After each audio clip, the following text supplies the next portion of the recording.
सब जन अपनी बाइबल खोलेंगे। उत्पत्ति पहली पुस्तक 30 उसकी 14 आयत को सब जन खोलो उसे, और उसके साथ मत्ती 18 उसकी 18 आयत। मत्ती 18 उसकी 18 में लिखा, मैं तुमसे सच कहता हूं, जो कुछ तुम पृथ्वी पे बांधोगे वह स्वर्ग में बंधेगा, और जो कुछ तुम पृथ्वी पे खोलोगे वह स्वर्ग में खुलेगा।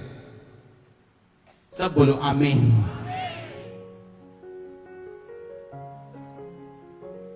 क्या कहा परमेश्वर ने? जो कुछ तू धरती पे बांधेगा वो कहां बंधेगा? ऐसा नहीं लिखा होना चाहिए कि जो कुछ तू स्वर्ग पे बांधेगा वो धरती पे, लिखा धरती पे जो बांधेगा वो कहां बंधेगा। यानी स्वर्ग से जो निकलता है, स्वर्ग से जो आता है या जो आना बंद होता है, वो कहां से शुरू हुई? उसकी शुरुआत इस धरती से। कितने मेरी बात को समझ रहे हैं?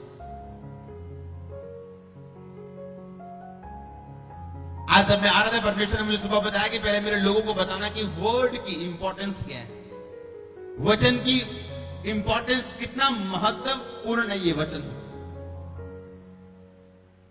आप एक बात को नोटिस करेंगे, जितने लोग वचन नहीं पढ़ते लेकिन प्रार्थना करते हैं, वो हमेशा गलतियां करने वाले मसीही लोग होंगे, खासकर अपने स्वभाव में। कितने मेरी बात को समझ रहे हैं? आप नोटिस करेंगे इस चीज को कि जितने मसीही लोग, प्रार्थना करने वाले मसीही, वो प्रेयर में बैठेंगे, 2 घंटे प्रेयर करेंगे लेकिन बाइबल नहीं पढ़ेंगे। आप देखेंगे उनको गलतियां करते हुए, और ज्यादातर गलतियां वो कहां करेंगे? अपने स्वभाव में। कितनों को मेरी बात समझ आ रही है? मैं सच कह रहा हूं कि नहीं? एक दिन मैंने आपको बताया था कि वचन कूलेंट की तरह है। मोटरसाइकिल में जो मोगलाइल पड़ता है ना, चलता है किससे मोटरसाइकिल? मोगलाइल से या पेट्रोल से? फिर उसको डालने की क्या जरूरत है? गाड़ियां डीजल से चलती हैं, पेट्रोल से चलती हैं, फिर उनमें तेल डालने की क्या जरूरत है जो 1400-1500, 3000, 4000 का भी आता है, ताकि गाड़ी चलने के दौरान जब वो गर्म हो, तेल उसे क्या करता रहे? ठंडा करता रहे और इंजन फटे ना। आप बहुत सारे लोग देखेंगे जो प्रार्थना तो करते हैं लेकिन वचन उनकी जिंदगी में नहीं। वो जैसे ही प्रेयर रूम से बाहर आएंगे, लड़ाई शुरू, हाँ या ना।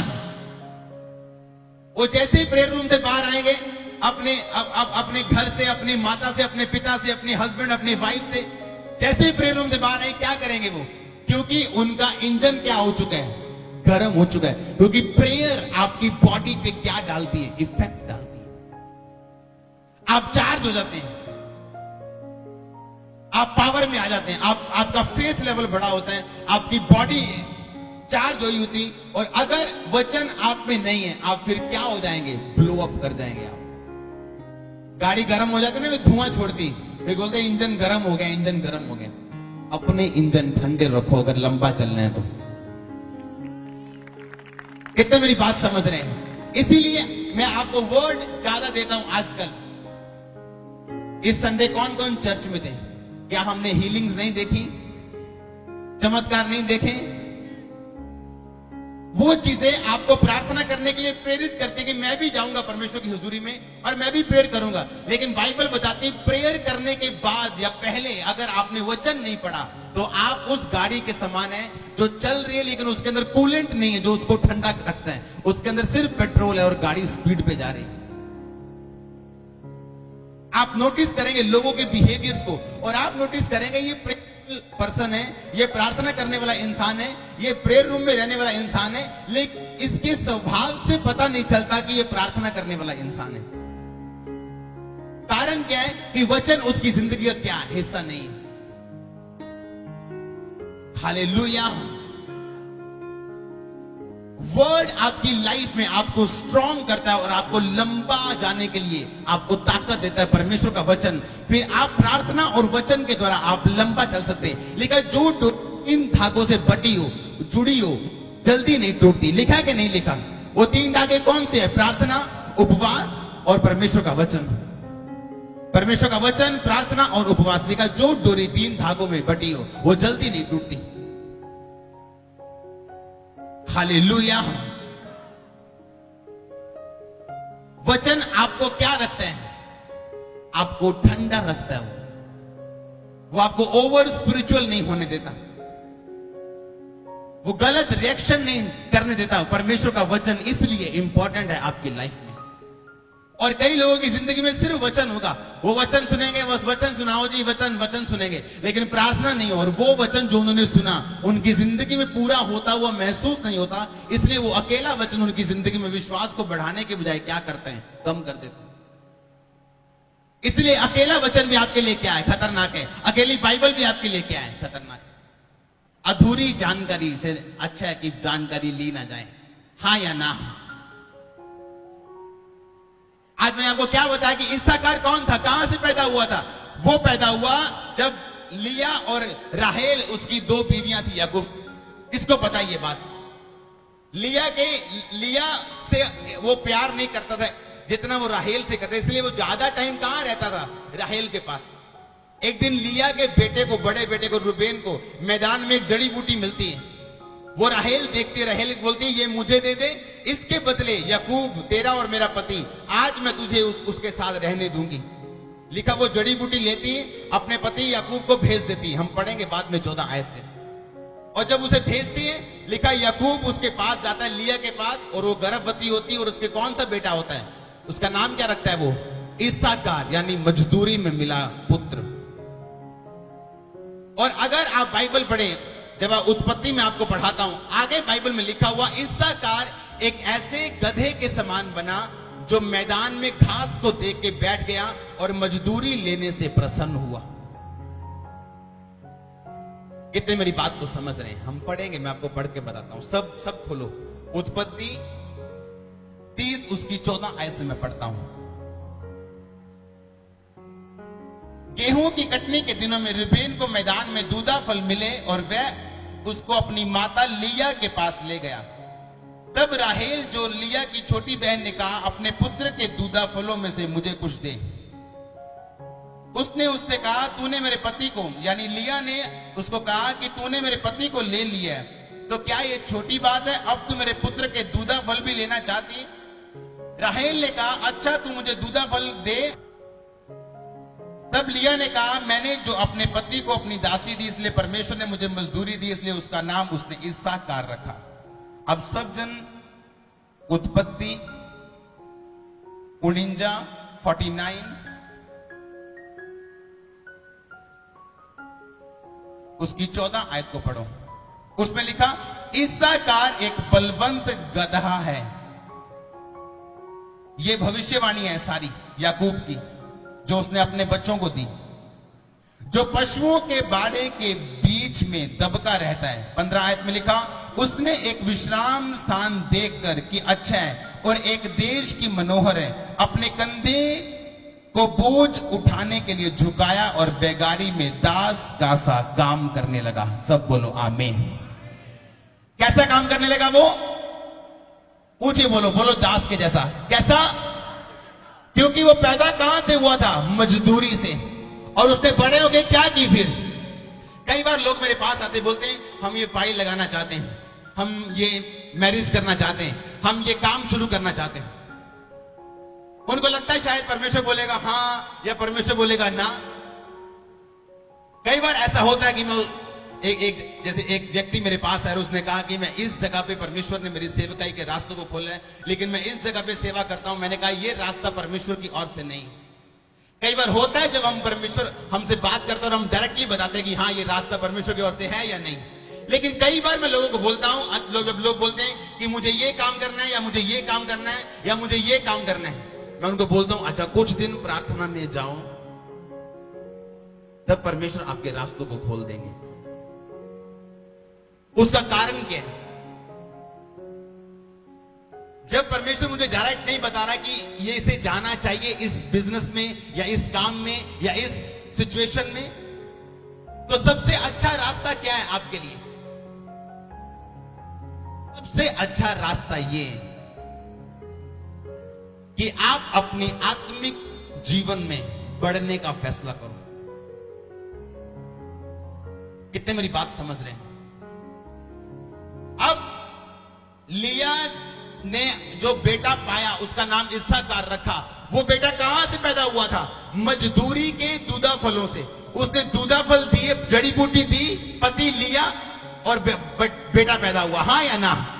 लेकिन उस बेटे का नाम उसने क्या रखा? इस्साकार, यानी मजदूरी में मिला। और वही बेटा जब बड़ा होता तो क्या करता है? जबकि उसके बाकी बेटे, बाकी बच्चे कुछ अच्छे हैं कुछ नहीं। कारण इस आत्मिक पोजीशन में खतरनाक है अगर आपकी आत्मिक पोजीशन राइट नहीं है और आप एक बड़ा बिजनेस शुरू करना चाहते हैं। यह खतरनाक बात है अगर आपकी आत्मिक पोजीशन राइट नहीं है और आप एक बड़ा काम शुरू करना चाहते हैं। यह खतरनाक बात है अगर आपकी आत्मिक पोजीशन सही नहीं और आप एक सेवकाई को जन्म देना चाहते हैं। चाइनीज जो बच्चे होते हैं उनकी आंखें कैसी होती हैं? सीधी सीधी, छोटी छोटी। क्यों? उनके माता पिता की आंखें कैसी हैं? वैसी। अंग्रेज गोरे क्यों होते हैं? उनके माता पिता क्या हैं? अफ्रीकन काले क्यों हैं? उनके माता पिता क्या हैं? उसी तरह जो आप आत्मिक रीति में इस टाइम हैं, आप उसी तरह के बिजनेस, उसी तरह की जॉब, उसी तरह की मैरिज, उसी तरह की सेवकाई को जन्म दोगे। इसलिए मैं लोगों को बोलता हूं, कई बार जो मेरे पास आते पूछने के लिए, कई बार परमेश्वर डायरेक्ट बताता है कि ये काम नहीं करना। कई बार परमेश्वर बोलता है कि नहीं, आपने आत्मा में, बोलता हूं आत्मा में बढ़ो। अब अगर आप आत्मा में बढ़ते जाओगे, एक टाइम आएगा, हो सकता है परमेश्वर आपको बड़ा बिजनेस देना हो और आप ऑटो डालने की बात कर रहे हो और वो ऑटो परमेश्वर की ओर से हो, क्योंकि वो आपको सिर्फ थोड़े दिनों के लिए, क्योंकि अगर आप आत्मिक हैं, आप उसी ऑटो से एक दिन ट्रांसपोर्ट कंपनी के मालिक बन सकते हैं। फिर आप वही थोड़े से लोगों को आप बड़ा देश बना सकते हैं। लेकिन प्रॉब्लम क्या है? प्रॉब्लम यह है कि हमारी आत्मिक पोजीशन कैसी है।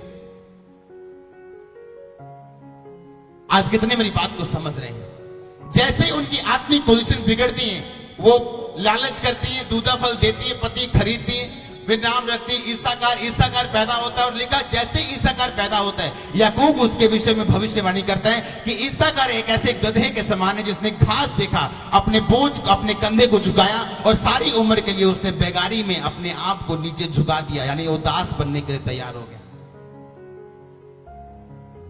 एक बार एक परमेश्वर का दास था, उसके बच्चे जो थे वो बड़े अजीब बिहेवियर के थे, अजीब सा बिहेवियर था उनका। उसको समझ नहीं आ रही थी, मैं प्रेयर भी कर रहा हूं, सब कुछ अच्छा चल रहा है, लेकिन मेरे बच्चों का बिहेवियर कैसे है? परमेश्वर की आत्मा ने कहा, याद कर वो दिन जब तेरी वाइफ गर्भवती हुई थी, तब तेरा बिहेवियर मेरे साथ अच्छा नहीं, तेरी जिंदगी मेरे साथ अच्छी नहीं। एक एक सेकंड परमेश्वर में रहना हमारे लिए जरूरी है। हालेलुया। परमेश्वर ऐसा परमेश्वर है जो पीढ़ियों दर पीढ़ी आप पे दया कर सकता है, लेकिन वो ऐसा भी परमेश्वर है जो एसाव के वंश को सालों दर सालों माफ नहीं करता। वो ऐसा भी परमेश्वर है। जैसी उनकी आत्मिक पोजीशन थी, वैसे ही बच्चा पैदा हुआ कि नहीं हुआ? आपकी जैसी आत्मिक पोजीशन है। केवल लोग आगे पूछते मैं ये काम करूं या ना करूं, मैं बोलता हूं कुछ दिन प्रेयर करो।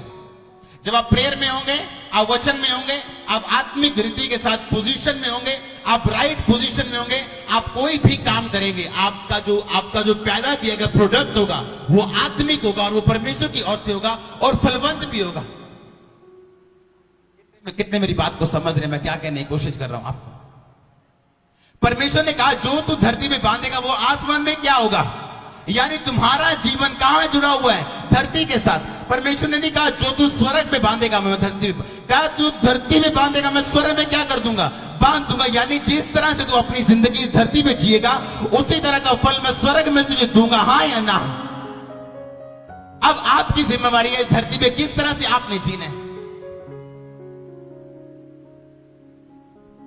हालेलुया। जब आप वचन में पक्के रहते हैं, ईमान में पक्के, विश्वास में पक्के रहते हैं, आप परमेश्वर आपको कॉन्फिडेंस देते हैं।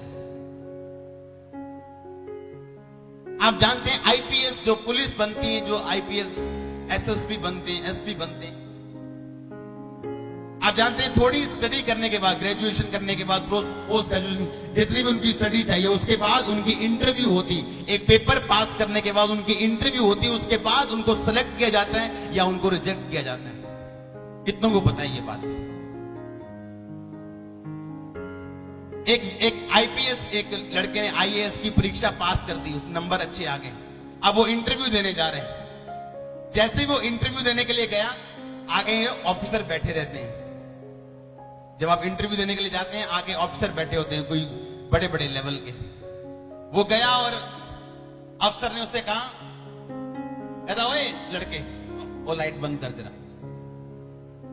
कहता अच्छा सर। वो लाइट बंद करने चला गया, वो वापस बैठा, उसको रिजेक्ट कर दिया।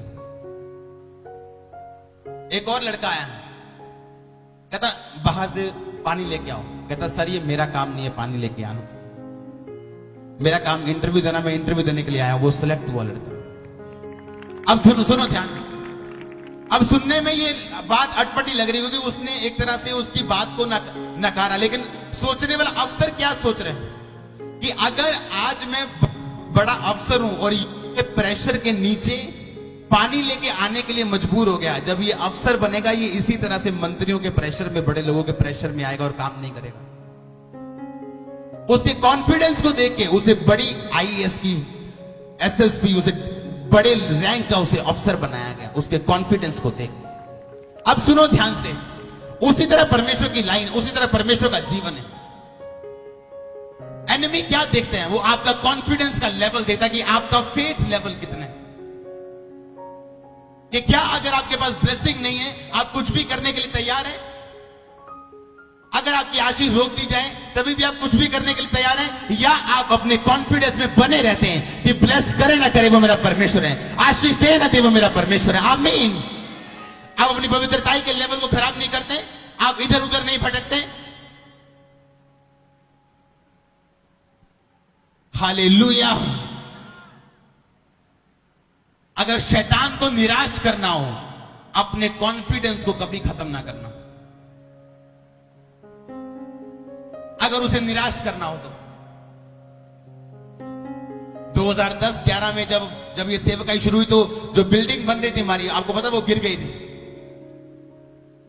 जो ऑफिस, जहां पे हमारी जगह में ऑफिस था, और लोग आके बोले जी नुकसान हो गया जी, वो मोड़ा है जी। मेरे मुंह से क्या निकला कि सब बातें मिलकर क्या पैदा करती हैं। मेरा कॉन्फिडेंस आप कभी लो नहीं देखेंगे। कारण क्या है? मैं जानता हूं वचन में क्या लिखा है, वचन मेरे लिए क्या कर सकता है और परमेश्वर मेरे लिए क्या कर सकता है। सब बातें मेरे टाइम पे आ रही है, टाइम पे मुझको मिलेंगी। कोई इंसान मुझे लेट नहीं कर सकता, उससे लेट नहीं कर सकता, मेरी ब्लेसिंग को लेट नहीं कर सकता, मुझे डाउन नहीं कर सकता, नीचा नहीं कर सकता। आमीन। अगर कॉन्फिडेंस आपका हाई है तो कोई शैतान आपको डरा नहीं सकता। लोग अटैक करते हैं, शैतान अटैक करते हैं आपके कॉन्फिडेंस के लेवल को क्या करने के लिए? खत्म करने के लिए। अगर आप प्रेशराइज होकर काम कर रहे हैं, आप कुछ नहीं कर सकते। डर भी एक आत्मा है।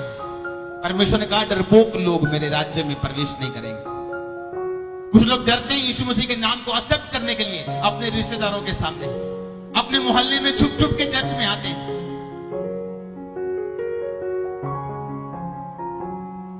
अगर आप आत्मिक साउंड है, आत्मिक पोजीशन में, आप उसी तरह की चीजों को क्या करेंगे?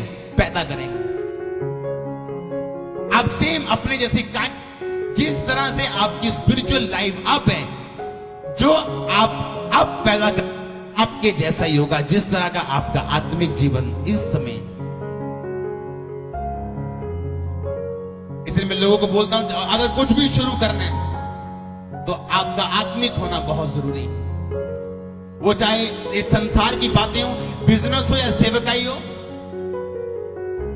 वो आपका नया घर हो या आपका बिजनेस हो या आपकी जॉब हो या आपका नया रास्ता हो या वीजा फाइल लगानी हो या बिजनेस करना हो या जॉब करनी हो, कुछ भी करना हो, कुछ भी जो आप चाहते हैं, आपका आत्मिक होना बहुत जरूरी है। आपका आत्मिक होना इस बात की गारंटी है,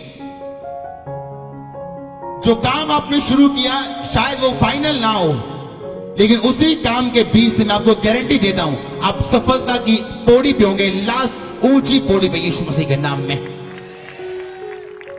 प्रॉब्लम ये नहीं कि आज आपने छोटा काम शुरू किया, प्रॉब्लम ये है हम आत्मिक नहीं। क्योंकि एक आत्मिक इंसान छोटे काम से उसको बड़ा करने की ताकत रखता है, क्योंकि वो एक आत्मिक इंसान है। मोस्टली इंसान गलतियां कब करता है? जब वो आत्मिक नहीं। डिसीजन कब रॉन्ग होते हैं? जब वो आत्मिक नहीं। हालेलुया। जब आप आत्मिक हैं, आप उसी तरह की चीजों को, सफल चीजों को आप पैदा करेंगे अपनी जिंदगी में। अब प्रॉब्लम ये नहीं आपके पास बिजनेस नहीं है, जॉब नहीं है, फाइनेंस नहीं है या सेवकाई नहीं है। प्रॉब्लम ये है कि हम आत्मिक नहीं। आत्मिक व्यक्ति दूसरे पास्टर्स के बारे में बुरा नहीं बोलते, वो दूसरों की आशीष की ओर नहीं देखते। उनका ध्यान कहां है कि किस बात के लिए परमेश्वर ने मुझे बुलाया, और मेरा ध्यान किस बात पे कंसंट्रेशन के साथ मुझे चलना है, मेरा फोकस कहां पे होना चाहिए, मेरा दर्शन क्या है। आज लोगों को अपने दर्शन के बारे में नहीं पता, लेकिन दूसरे का दर्शन खराब कैसे करना वो इस विषय में काम करते हैं। और देखते क्या है कि दूसरे का दर्शन जो खराब हो रहा था वो अब दुगुना हो चुका है, वो बढ़ चुका है, वो ब्लेस हो चुका है। हाँ या ना? क्योंकि हम भूल जाते हैं कि हमारी आशीष किसकी ओर से है? परमेश्वर की ओर से। आपकी आशीष कोई शैतान छीन नहीं सकता। कोई व्यक्ति जितनी मर्जी योजनाएं लड़ाए वो उसको छीन नहीं सकता, उसको खराब नहीं कर सकता। कितने मेरी बात को समझ रहे हैं? अब प्रॉब्लम क्या है? प्रॉब्लम ये है हम आत्मिक नहीं। जब शरीर मरता है आपको साफ साफ दिखता है। अगर इस लाइट के आगे जालियां लगा दी जाएं, बहुत सी जालियां, अगर इसके आगे मैं 20 जालियां लगा दूं, आपको ये तो नजर आएगा इसके पीछे लाइट है, पर आपको प्रॉपर नजर नहीं आएगा। एक एक जाली हटाते जाओ और लाइट क्या होती जाएगी? बढ़ती जाएगी। उसी तरह स्पिरिट में आपको नजर तो आएगा पीछे कि हां परमेश्वर कुछ चाहता है, हां परमेश्वर की कोई प्लानिंग है, पर क्या है ये पता नहीं। कारण क्या है? बहुत सी जालियां उस लाइट के आगे। हालेलुया।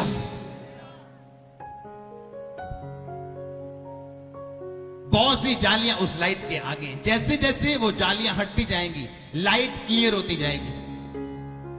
उसी तरह जैसे जैसे आप अपनी स्पिरिचुअल लाइफ में मैच्योर होते जाएंगे, आपको पता है कि अब प्रार्थना करने बैठने हैं। बहुत से लोग अभी अभी ऐसे हैं जिनको अभी तक पवित्र आत्मा की ओर से आप पूरी तरह से स्पिरिट फील्ड आप प्रेयर नहीं कर सकते, क्योंकि आत्मा में अभी बच्चे हैं कुछ लोग। कई बार जब प्रेयर रूम में हम जाते हैं, जब मैं कुछ परमेश्वर के दासों को सुनता था, जब मैं मसीह में आया था, बोलते थे कि हम 8 घंटे जब प्रेयर में बैठते हैं, 8 घंटे पता ही नहीं चलता। मैं सोचता यार झूठ बोलते हैं, 8 घंटे है ना, 8 घंटे पता ना चले बंदे नु। मेरे तो गोडे दर्द करते 1 घंटे बाद। इतने मेरी बात को समझ रहे हैं? मेरे गोडे दर्द नहीं करते, आपको वैसे एग्जांपल दे रहा हूं। आमीन। और जब इस टाइम हमें समझ आता है कि हाँ, अब जब हम प्रेयर रूम में जाते हैं, आप बिलीव करो 10 बजे जाना और 4 बजे निकलना, और हमें लगता है प्रेयर प्रॉपर नहीं हुई अभी 6 घंटे बाद। अभी भी स्पिरिट डिमांड कर रही, बॉडी शायद थक चुकी, स्पिरिट अभी बोल रही है प्रेयर प्रेयर प्रेयर। कारण क्या है? अब आत्मा, आपकी बॉडी, आपके इनर बीइंग, आपके अंदर जो आदमी है, उसको इस्तेमाल कर रहा है होली स्पिरिट उन कामों के लिए जिसके लिए परमेश्वर ने आपको चुना है। लेकिन वो होता कब है? वो तब होता है जब धीरे धीरे आप जालियां हटाना शुरू करते हैं। डर एक जाली है, पाप एक जाली है, प्रार्थना ना करना एक जाली है, बाइबल ना पढ़ना एक जाली है। जैसे जैसे वो जालियां हटती जाती हैं, आप देखते हैं लाइट क्लियर हो रही, विजन क्लियर हो रहा है। आप ना करना क्या है क्लियर हो रहा है। आपका बिजनेस कैसा होना चाहिए, परमेश्वर कहां आपको लेके जाना चाहते हैं, वो सारा कुछ साफ साफ हो चुका है। कंफ्यूजन खत्म हो चुकी, डर खत्म हो चुका है। कारण क्या है? जैसे जैसे आप शरीर हटाते जाएंगे, आत्मा में आप उतना क्लियर देखते जाएंगे। इसलिए कुछ लोग जो प्रार्थना करते हैं उनको नींद आती है। कारण क्या है? उनकी पवित्र आत्मा उनकी आत्मा के साथ एक होकर प्रार्थना नहीं कर रहे हैं, वो शरीर में कर रहे हैं। इसका मतलब ये नहीं प्रार्थना करना बंद कर दो, इसका मतलब ये करते जाओ प्रार्थना। एक दिन आप उस लेवल पे आएंगे यीशु मसीह के नाम में। मैं आपको बता रहा हूं, पवित्र आत्मा जो आपके साथ प्रार्थना करेगा, आप देखेंगे रिजल्ट को। आप महसूस करेंगे हाँ कि ये मैं प्रार्थना नहीं कर रहा हूं, होली स्पिरिट मेरे अंदर से आहें मार मार के, आहें भर भर के प्रार्थना कर रहे हैं। और फिर आप वचन से प्रार्थना करेंगे, इमोशंस के साथ नहीं, फीलिंग के साथ नहीं, चिल्लाहट के साथ नहीं, चिंगाई की भावना के साथ नहीं। फिर आप जानेंगे परमेश्वर की मर्जी को प्रैक्टिकली अपनी स्पिरिट में।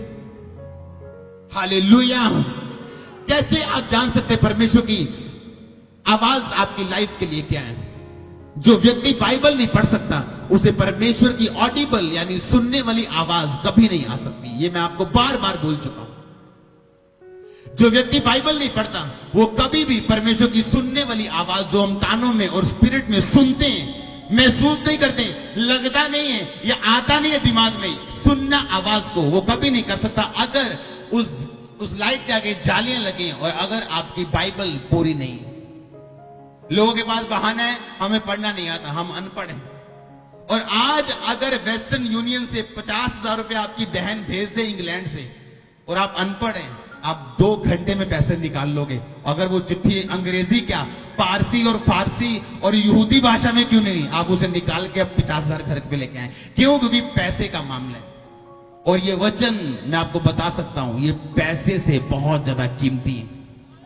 मैं आपको इमोशनली नहीं बता रहा हूं कि हाँ ये वचन बड़ा कीमती है, मैं सच में कह रहा हूं। ये आपको वहां लेके जा सकता है जहां आप सोच भी नहीं सकते। जब लोग मेरे पास आते हैं, कुछ बुजुर्ग लोग मेरे पास आते हैं, बोलते हैं हम पढ़े नहीं। मैंने कहा कोई बात नहीं, आप नहीं पढ़े हो, जाओ अपने मोहल्ले में किसी बच्चे को 200 रुपया दो, 500 रुपया दो और ट्यूशन पढ़ो। 2 महीने में आपको बाइबल पढ़नी आ जाएगी। आप क्यों पौड़ियों के सहारे चलना चाहते हो, वैसाखियों के सहारे चलना चाहते हो? क्यों अपने बच्चे को बार बार बोलते हो बाइबल सुनाने के लिए? हो सकता है परमेश्वर ने उस दिन यशाया के द्वारा आपसे बात करनी हो और आपका बच्चा यिर्मयाह खोल के बैठ जाए। क्यों दूसरे पे रखते हो? क्यों खुद जिम्मेवारी नहीं लेते आप? जब वचन से प्रेम ही नहीं है, फिर आप बाइबल के बगैर आप 3 घंटे प्रार्थना के बाद उठोगे, अपनी सास से, अपनी बहू से, अपने बच्चों से लड़ोगे क्योंकि आप गर्म हो चुके हैं। प्रेयर का आपकी बॉडी पे भी एक जबरदस्त एनर्जी आपको इफेक्ट आता है और आपकी स्पिरिट पे भी आता है। डर की आत्मा काम कर रही हो तो प्रार्थना में बैठ जाओ। अगर प्रार्थना से उठेंगे आप डर को ढूंढेंगे, कहां है, कहां वो डर। कितने मेरी बात को समझ रहे हैं? अगर वही वेस्टर्न यूनियन से पैसे निकालने हो, चिट्ठी अंग्रेजी में हो, तो अनपढ़ बंदा भी ले आता है उसे। अगर बाइबल पढ़नी हो तो फिर अनपढ़ता हमारे दुश्मन क्यों है? हालेलुया। शैतान नहीं चाहता आप बैलेंस लाइफ जिए। वो नहीं चाहता आप वचन को ध्यान से समझे और पढ़े। वो एक विश्वासी को वचन से दूर रखना चाहता है। अगर किसी ने कोई पढ़ा लिखा है तो उसे प्रेयर से दूर रखना चाहता है। जैसे जैसे जालियां हट जाएंगी आपकी लाइफ क्लियर होती जाएगी। आपने करना क्या है क्लियर होता जाएगा। कंफ्यूजन खत्म होना शुरू हो जाएंगे। ये परमेश्वर ने नहीं करना, किसने करना है? सुना नहीं? सो तो नहीं गए आप? किसने करना है? ऊंची आवाज में आपने और मैंने करना है ये काम। कुरिन्थियों में लिखा कि आप परमेश्वर के स्वरूप में अंश अंश करके क्या करते जाते हैं? आप बदलते जाते हैं। जैसे जैसे आप आत्मा में रोज सीखते हैं बाइबल के वचन के अनुसार, आप बाइबल पढ़ते हैं, आप कुछ सीखते हैं। आप चर्च में आते हैं, आप कुछ सीखते हैं। आप इसीलिए देखेंगे जो लोग लगातार दोनों बंदगियां अटेंड करते हैं उनकी नॉलेज ज्यादा है, उनकी आत्मा में जो सामर्थ्य ज्यादा है दूसरे लोगों से। कितने मेरी बात को समझ रहे हैं? क्योंकि हम क्या कर रहे हैं? हम ट्रेन कर रहे हैं। हालेलुया। आपको अपनी बॉडी को अगर आप फौजी की ट्रेनिंग को देखो तो अपनी बॉडी को ट्रेन करना उन्हें सिखाया जाता है कि भूखे रहना है, 2 दिन काम करना है, अब पानी के नीचे से करना है, अब घिसड़ घिसड़ के जाना है। उनकी बॉडी ट्रेन रहती है। अपनी बॉडी को ट्रेन करो। जरूरी नहीं जब ये खाना मांगे इसे तभी खाना देना है, और ये भी नहीं कि अपनी सेहत का ध्यान नहीं रखना। जब फास्टिंग का टाइम है फास्टिंग करो, जब प्रेयर टाइम है उस टाइम प्रेयर करो। अपनी बॉडी में जितना आप कम घुसेंगे अपनी आत्मा में उतनी अपनी लाइफ को क्लियर देखेंगे। हालेलुया। वो वाले बिलीवर, मैं नहीं चाहता हम वो चर्च बनाए जो बिलीवर चर्च हो, जैसे अब प्रार्थना की जरूरत है, बच्चा हो जाए, अब बच्चा हो गया, अब उसे जरूरत है कि वो पढ़े, अब बड़ा हो गया, अब उसे जरूरत है नशे छोड़े, फिर प्रेयर, अब उसका बच्चा नहीं हो रहा। कितने मेरी बात को समझ रहे हैं? वो वाली चर्च नहीं, जिसे पता हो बाइबल में क्या लिखा है, जो जानता हो उसके अधिकार क्या है, जो जानता हो उसे शरीर में नहीं चलना। अब बाइबल कहती है गुस्सा कर पर पाप ना कर। लिखा कि नहीं लिखा? कोई आपको आपके बारे में बुरा बोले, गलत अफवाह फैलाए, आप गुस्सा कर सकते हैं, आपको गुस्सा आ सकता है, लेकिन रिप्लाई मत करो, पाप मत करो। जैसे आप कंट्रोल में रहना शुरू करेंगे, जालियां हटती जाएंगी, आप दूसरों से ज्यादा उज्जवल होंगे। मैं आपको बता रहा हूं, ये प्रोफेसी है। आप देखेंगे, फिर आपको दिखाने की जरूरत नहीं। अगर यहां पे एक लाइट लगा दी जाए, सब लाइटों से उज्जवल हो, तो आपको बताने की जरूरत नहीं कि बहनों आ लाइट ज्यादा चमकदार है। देखोगे हाँ हाँ, तो हम दिख नहीं रहा, दिख रहा ना, तो हम दिखता है कि यह लाइट की है, ज्यादा उज्जवल है। फिर आपको बताने की जरूरत नहीं किसी को कि मैं ज्यादा चमकदार हूं। आपकी लाइट, आपकी रोशनी बताएगी कि आप वचन की समझ है, आप आत्मिक हैं, आप जानते हैं कैसे चलना है, कैसे नहीं चलना है, कब चुप रहना है और कब बोलना है। आमीन। मैं हैरान हूं लोगों के शब्दों पे, कैसे घरों में जीते हैं वो। आपके शब्दों से पता चलता है कि आपके अंदर कौन सा झरना बहता है। परमेश्वर ने कहा जो कुछ तेरे अंदर है वो क्या होगा? बाहर आएगा। जो कुछ तेरे मन में भरा पड़ा है वो क्या होगा? तेरे बाहर आएगा। हालेलुया। कुछ विश्वासियों के शब्द ऐसे है कि दिल करता है कि पहले बैठ के उनकी 6 घंटे क्लास लोगे, तुम बोल क्या रहे हो। आपके शब्द नॉर्मल लाइफ में भी विश्वास से भरे होने चाहिए। हालेलुया। वो अगर आप आईपीएस, अगर आप आईएएस, एसएसपी, एसपी जो भर्ती होते हैं, आप वो सिर्फ रिटर्न से भर्ती नहीं होते। अगर रिटर्न किसी व्यक्ति का टेस्ट अच्छा नंबर से पास हो, इंटरव्यू में वो फेल हो जाए, वो फेल है, चाहे वो रिटर्न उसके बहुत अच्छे मार्क्स आए। जब तक उसका कॉन्फिडेंस नहीं परखा जाता, उसे कभी भी वो नौकरी नहीं दी जाती। कितने मेरी बात को समझ रहे हैं? आप आत्मिक लाइफ जीने के लिए बुलाए गए। अमालेकी कहां से पैदा हुए थे? कहां से हुए थे? एसाव से। हुए या नहीं हुए? और क्या श्राप था उनको कि तू तलवार के बल से क्या रहेगा, तेरे को उपजाऊ भूमि पे स्थान नहीं मिलेगा। इसीलिए अमालेकी हर वक्त मार मार के लोगों को अपना पेट पालते थे, क्योंकि परमेश्वर की ओर से आप श्रापित थे। श्रापित क्यों थे? क्योंकि एसाव ने शरीर में एक काम किया था। हाँ या ना? आज शैतान आपका दुश्मन नहीं है, शरीर आपका दुश्मन है। क्या शैतान ने वो फल लेके हवा के मुंह में डाल दिया था? हैं? हवा ने वो फल लेके आदम के मुंह में डाल दिया था? क्या किया था उसने? सिर्फ खाने के लिए बोला था। हालेलुया।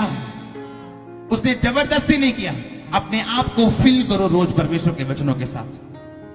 रोज घर से निकलते वक्त, उठते वक्त, बैठते वक्त परमेश्वर, अगर आप हिंदी की बाइबल में पढ़े तो लिखा, व्यवस्था की ये पुस्तक तेरे चित्त से कभी उतरने ना पाए। जबकि इंग्लिश की बाइबल में लिखा, व्यवस्था की ये पुस्तक तेरे मुंह से कभी उतरने ना पाए। अब शायद हिंदी वालों ने ठीक कर दिया उसे। असली क्या है वचन? तेरे मुंह से कभी उतरने ना पाए। मुंह में कब होगी? अगर पेट में, अगर दिल में भरी होगी आपने तो। हालेलुया। एक कमजोर विश्वासी दवाइयों के लिए परमेश्वर का धन्यवाद करेगा, और मजबूत विश्वासी वो जानता है उसके कोड़े खाने से वो चंगा हो चुका है, आजाद हो चुका है। आमीन।